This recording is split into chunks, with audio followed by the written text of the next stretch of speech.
कभी सोचा है कि हमारे सिर के अंदर जो ये दिमाग है, ये शायद ब्रह्मांड की सबसे पेचीदा चीजों में से एक है। पर सवाल ये है कि क्या ये पत्थर की लकीर है जो एक बार बन गया तो बस बन गया, या फिर इसमें खुद को बदलने की कोई जादुई शक्ति है? आज हम दिमाग की इसी कमाल की ताकत यानी न्यूरोप्लास्टिसिटी को समझने वाले हैं। तो चलिए सबसे पहले दिमाग से जुड़ी एक बहुत बड़ी और मजेदार गलतफहमी से पर्दा उठाते हैं। ये बात हम सब ने कहीं ना कहीं जरूर सुनी होगी कि हम इंसान अपने दिमाग का सिर्फ 10% ही इस्तेमाल करते हैं। फिल्मों ने तो इस आइडिया को एकदम मशहूर कर दिया है, लेकिन क्या इसमें कोई सच्चाई है? जी नहीं, ये सिर्फ एक सुनी सुनाई बात है, एक मिथक। और सच तो इससे कहीं ज्यादा हैरान करने वाला है। असलियत यह है कि हम अपने दिमाग का लगभग पूरा हिस्सा इस्तेमाल करते हैं। हाँ, ये बात अलग है कि अलग अलग काम करते वक्त अलग अलग हिस्से ज्यादा एक्टिव होते हैं। पता है, कई दशकों तक तो साइंटिस्ट भी यही मानते थे कि एक बार बचपन खत्म हुआ तो हमारा दिमाग एक तरह से हार्डवायर्ड हो जाता है। मतलब उसकी बनावट और उसकी क्षमताएं फिक्स हो जाती हैं, जिन्हें बदला नहीं जा सकता। लेकिन फिर आई नई रिसर्च और उसने इस पूरी सोच को ही बदल कर रख दिया। आज हम जानते हैं कि हमारा दिमाग किसी पत्थर की तरह सख्त नहीं है, बल्कि वो तो हमेशा खुद को बदलता रहता है। और दिमाग की इसी खूबी को एक साइंटिफिक नाम दिया गया है, न्यूरोप्लास्टिसिटी। तो ये न्यूरोप्लास्टिसिटी है क्या? आसान भाषा में कहें तो ये दिमाग की वो ताकत है जिससे वो खुद को रीऑर्गेनाइज कर सकता है।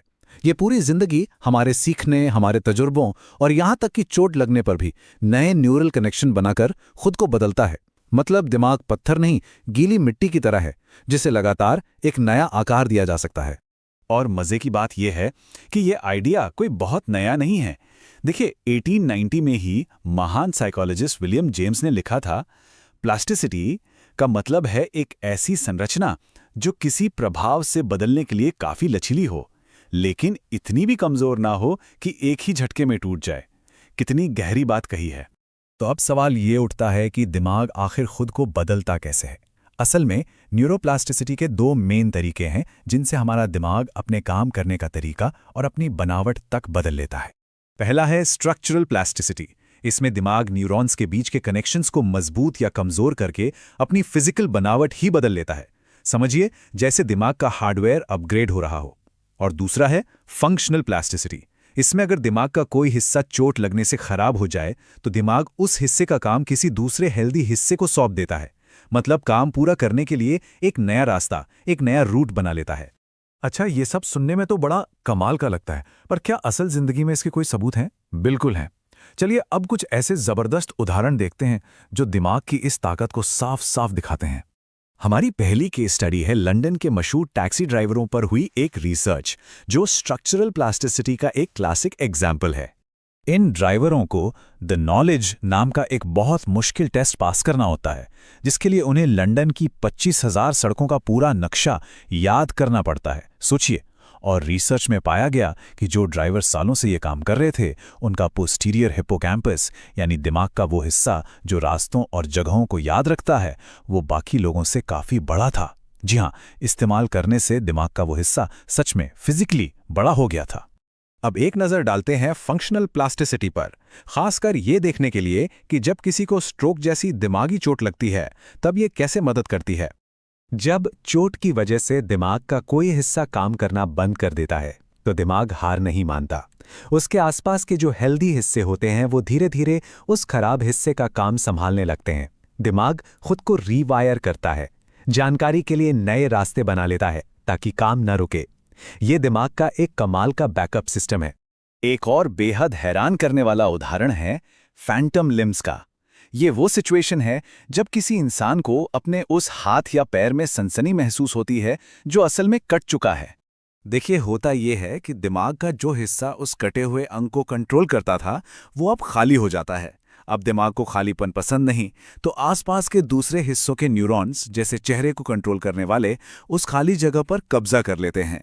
और इसी गड़बड़ी की वजह से चेहरे को छूने पर उस अंग में सनसनी महसूस होती है जो वहाँ है ही नहीं। इसे मैलाडैप्टिव प्लास्टिसिटी कहते हैं, यानी जब दिमाग का बदलाव फायदे की जगह प्रॉब्लम पैदा कर दे। और दिमाग में ये बदलाव सिर्फ किसी मुश्किल ट्रेनिंग या चोट से ही नहीं होते।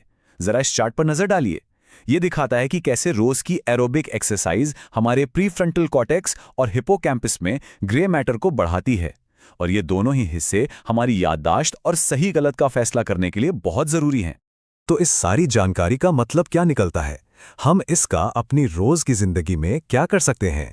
असल में ये हमें बताता है कि हम सब अपने दिमाग के आर्किटेक्ट बन सकते हैं। यहाँ कुछ रोज की आदतें हैं जो दिमाग की प्लास्टिसिटी को सही दिशा दे सकती हैं, जैसे कि मेडिटेशन, जिससे दिमाग के जरूरी हिस्सों में ग्रे मैटर बढ़ता है।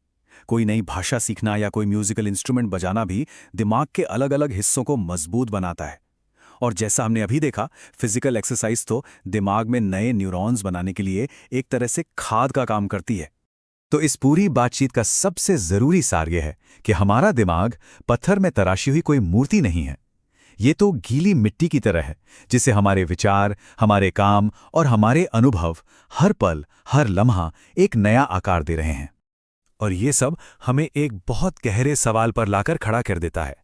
अगर हमारा दिमाग एक ऐसी किताब है जिसे हर रोज दोबारा लिखा जा रहा है, तो फिर उस कलम को पकड़ा किसने हुआ है?